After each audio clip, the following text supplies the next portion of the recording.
Well, hello everyone and Happy New Year. It is, well, it's been a while since my last video blog and I feel guilty. And since it's merely out of guilt that I do these video blogs, I thought I'd have to do another one. No. Now, it's actually been really interesting. And it's a lot of stuff out recently, but I think I have to kind of backtrack a little bit. And I know it's old news by now, but I need to cover the situation with the, well, now 5 islands. Well, basically the Ernie Malik interview, because I thought the whole thing was kind of interesting. Um, Basically, okay, starting off with the islands.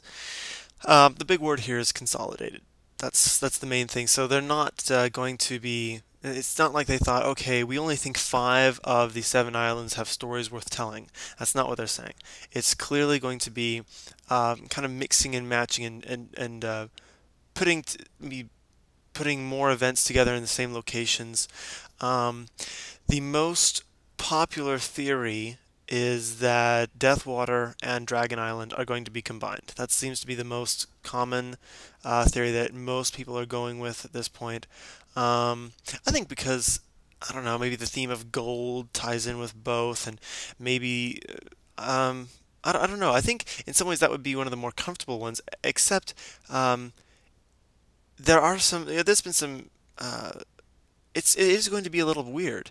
Um, I think uh, uh, those two have it would seem more like a weird juxtaposition of, okay, well, Eustace found this cave, and oh, here's another interesting location on the same island. Um, it gets to something I think Icarus brought up in the forum. I thought was excellent.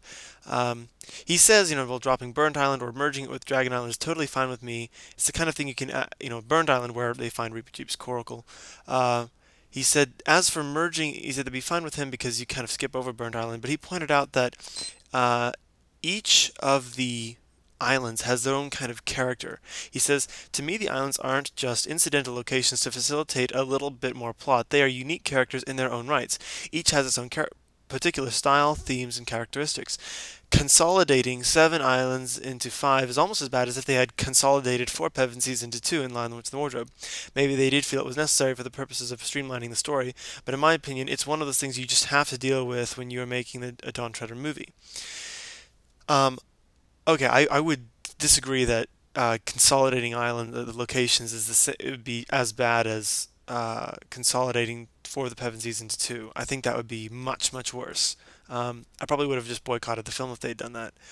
However, I think he's got a really good point, and that idea of each place having its own unique feel is really very, very different. I think with Deathwater Island, it's a sinister and evil feeling. An island that tears people, kind of will destroy people internally and kill them at the end because of their lust for gold. You have then Dragon Island, which is very different. It has more of a tragic feel. And a mystical and supernatural element. If particularly because consider that Aslan makes an appearance on both islands, but the attitude with how Aslan appears on both islands is very different. In Deathwater, he's angry and he's rebuking Caspian and Edmund, whereas on Dragon Island, he's there to help Eustace. Um, anyway, this is kind of what I think is interesting. Now, one person brought up, this is an interesting one. I don't remember who it is, and forgive me for that, but someone I think on the forum suggested, well, what if uh, they don't put the Deathwater Island and the Dragon Island onto the same location? What if they just take the circlet from one of the islands and Eustace turns it into a dragon on the ship? That actually was an interesting idea, and I thought, oh my goodness, and I wondered, okay, um, I was trying to remember back on the video on who we saw on the ship. Um, because if everyone was there on the ship when Edmund's supposed to be, I mean, Eustace is supposed to be circling as the dragon, then maybe he turns into a dragon on the ship, and that explains why everyone's there. I don't know. I don't remember that part, and I'd have to go back and look and see. Well, if Caspian and Lucy and Edmund aren't on the ship, then maybe they're on the island, and he came from the island, kind of like he did in the book.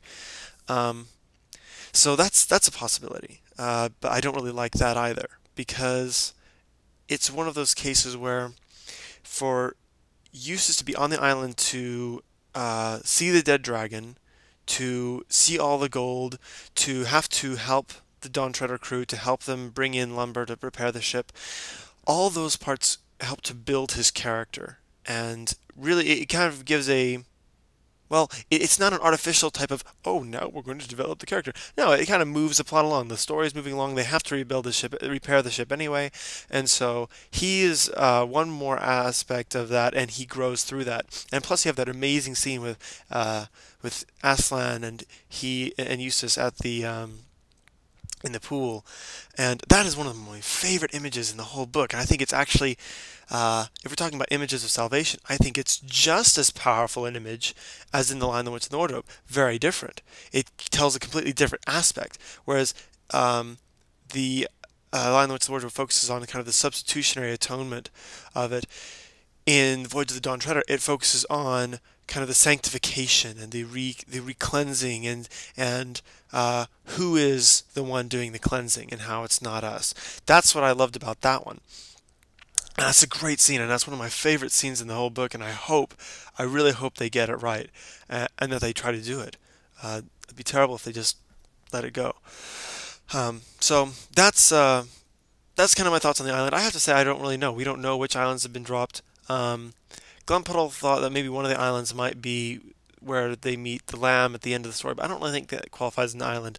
Sorry, Glumpuddle. Anyway, let's see. Oh, also, okay. The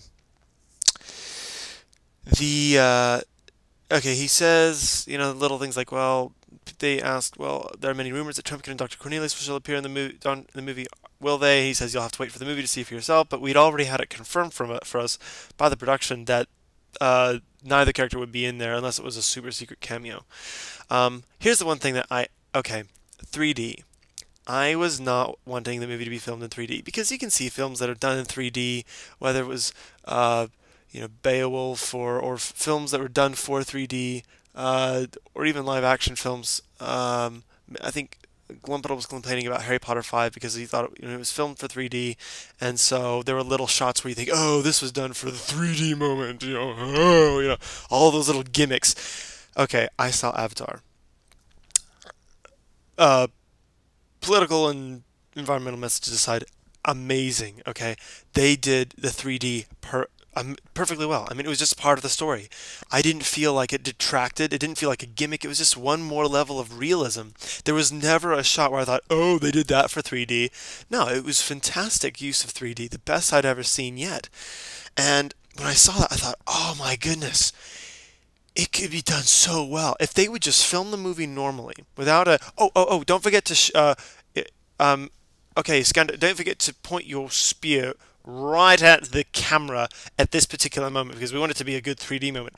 If they just did it normally, because that's the thing with Avatar. If you watch Avatar, go see it. I'm just telling you, it's worth watching in 3D. I'm going to go see it in 3D IMAX now, hopefully. But the level of realism is just another level there. You don't feel like it detracts from the story. There's some movies where I can say, okay, that was kind of a fun 3D movie, but I would never want to watch it without the 3D because then it would just look weird. It would look ridiculous without the 3D.